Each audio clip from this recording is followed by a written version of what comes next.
រូបនឹងជម្រាបសួរពុកម៉ែបងប្អូនទាំងអស់គ្នាថ្ងៃនេះដែរខ្ញុំមកច្រៀងមួយបទដែលមានចំណងជើងថាសម្រាប់ឈាមខ្មែរហើយបទនេះដែរសូមផ្ញើជូនទៅខាងវីរៈកងទ័ពយើងទាំងអស់គ្នាដែលនៅជួរមុខបាទចឹងរីករាយសម្រាប់ជាមួយខ្ញុំ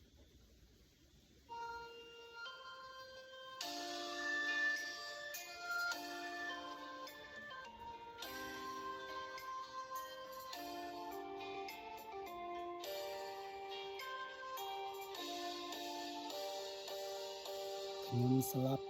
ទៅហើយតែប្រលឹងនៅឈាមខ្ញុំស្រែកហើយដងអង្គលបុតឲ្យភ្ញាក់ក្របឡើងមកជួយប្រយុទ្ធដៃកាន់អាវុធកុំចិត្តណាសត្រូវដេញចោចង្រៃជាតិចោស៊ូពូញអាចោកំហោចវិនាងភ្លៀមទៅ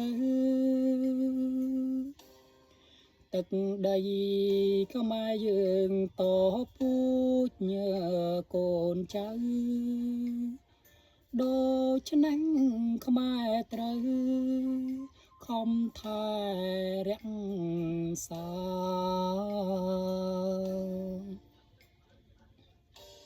សម្រែឈាមខ្មែរអ្នកស្នេហាជាតិ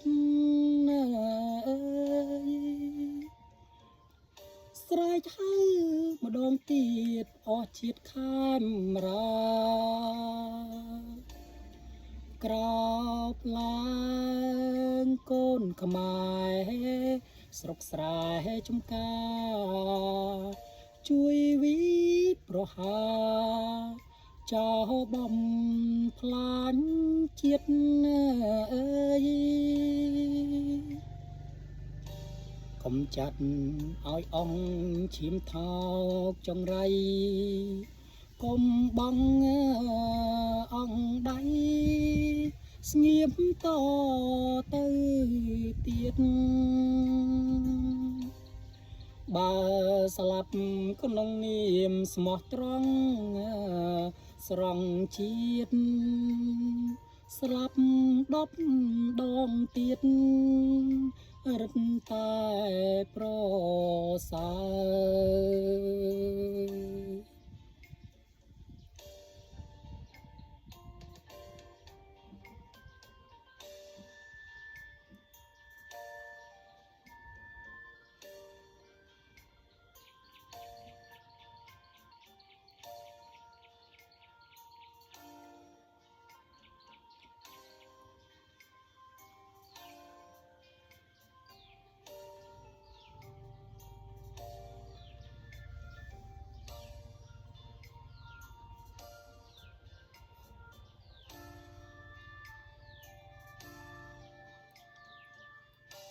ខ្ញុំស្លាប់ទៅហើយតែប្រលឹងនៅឈាមខ្ញុំស្រែកហើយដោះអង្គលបុតឲ្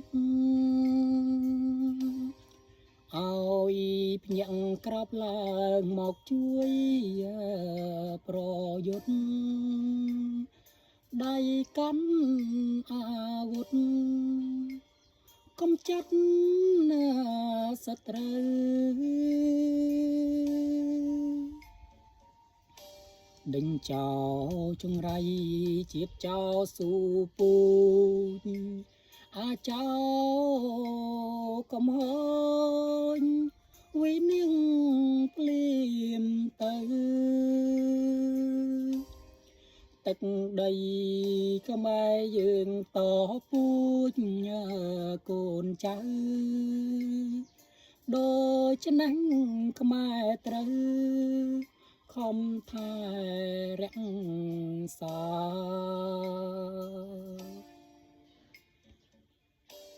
សម្រែឈាមខ្មែរអ្នកស្នេហា